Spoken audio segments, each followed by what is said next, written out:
আজ মঙ্গলবার রাজধানী ঢাকা ও আশেপাশের এলাকায় দিনভর আংশিক মেঘলা আকাশের পাশাপাশি বৃষ্টি কিংবা বজ্রসহ বৃষ্টির সম্ভাবনা রয়েছে বলে জানিয়েছে আবহাওয়া অধিদপ্তর। সকাল 7টা থেকে পরবর্তী 6 ঘন্টার জন্য দেয়া বিশেষ পূর্বাভাসে বলা হয়েছে দিনের বিভিন্ন সময়ে হালকা থেকে মাঝারি ধরনের বৃষ্টি হতে পারে, তবে এই সময়ে তাপমাত্রায় উল্লেখযোগ্য কোনো পরিবর্তন হবে না বলে ধারণা করা হচ্ছে।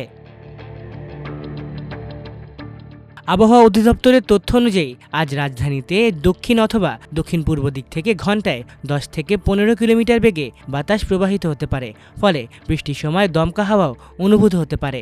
আকাশ বেশিরভাগ সময় আংশিক মেঘলা থাকার সম্ভাবনা রয়েছে।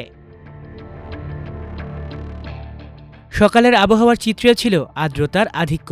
সকাল 6টায় ঢাকায় তাপমাত্রা রেকর্ড করা হয়েছে 26.4 ডিগ্রি সেলসিয়াস। এ সময় বাতাসের আপেক্ষিক আর্দ্রতা ছিল 91%, যা ভ্যাপসা গরমের অনুভূতি বাড়িয়ে দিতে পারে। আজকের সর্বনিম্ন তাপমাত্রা ছিল 25.2 ডিগ্রি সেলসিয়াস। অন্যদিকে গতকাল রাজধানীতে সর্বোচ্চ তাপমাত্রা ছিল 30 ডিগ্রি সেলসিয়াস।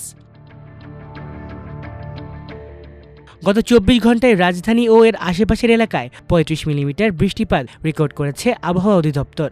সাম্প্রতিক কয়েকদিনের ধারাবাহিক বৃষ্টির কারণে রাজধানীর বিভিন্ন এলাকায় জলাবদ্ধতার আশঙ্কা রয়েছে, তাই প্রয়োজন ছাড়া বাইরে বের হলে ছাতা বা রেইনকোট সঙ্গে রাখার পরামর্শ দিয়েছেন সংশ্লিষ্টরা।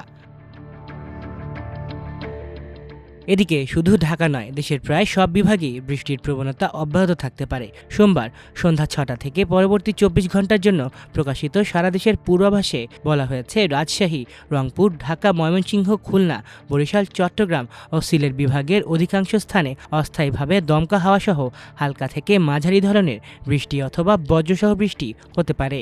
খুলনা, বরিশাল ও চট্টগ্রাম বিভাগের কিছু এলাকায় ভারী থেকে অতি ভারী বর্ষণের সম্ভাবনার কথাও জানিয়েছে আবহাওয়া অধিদপ্তর। অতিবৃষ্টির কারণে নিচু এলাকা ও পাহাড়ি অঞ্চলে সাময়িক জলাবদ্ধতা বা ভূমিধসের ঝুঁকি তৈরি হতে পারে বলে সতর্ক থাকার পরামর্শ দেওয়া হয়েছে।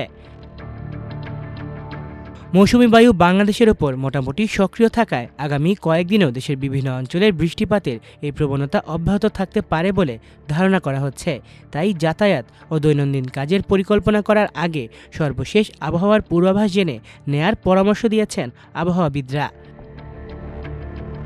এদিকে টানা বৃষ্টিপাতের কারণে রাজধানীর বিভিন্ন সড়কে যান চলাচলে ধীরগতি এবং নিচু এলাকায় সাময়িক জলাবদ্ধতার আশঙ্কা রয়েছে। বিশেষ করে অফিসগামী মানুষ, শিক্ষার্থী ও পথচারীদের প্রয়োজনীয় সতর্কবার্তা অবলম্বন করার পরামর্শ দেওয়া হচ্ছে। আবহাওয়ার পরিস্থিতি দ্রুত পরিবর্তনশীল হওয়ায় দিনের সময় বিভিন্ন সময় নতুন পূর্বাভাস প্রকাশ করা হতে পারে। তাই বাইরে বের হওয়ার আগে সর্বশেষ আবহাওয়ার আপডেট দেখে নেয়ার পাশাপাশি ছাতা বা রেইনকোট সঙ্গে রাখলে অনাকাঙ্ক্ষিত ভোগান্তি এড়ানো সম্ভব হবে। মাল্টিমিডিয়া ডেস্ক, আমার দেশ।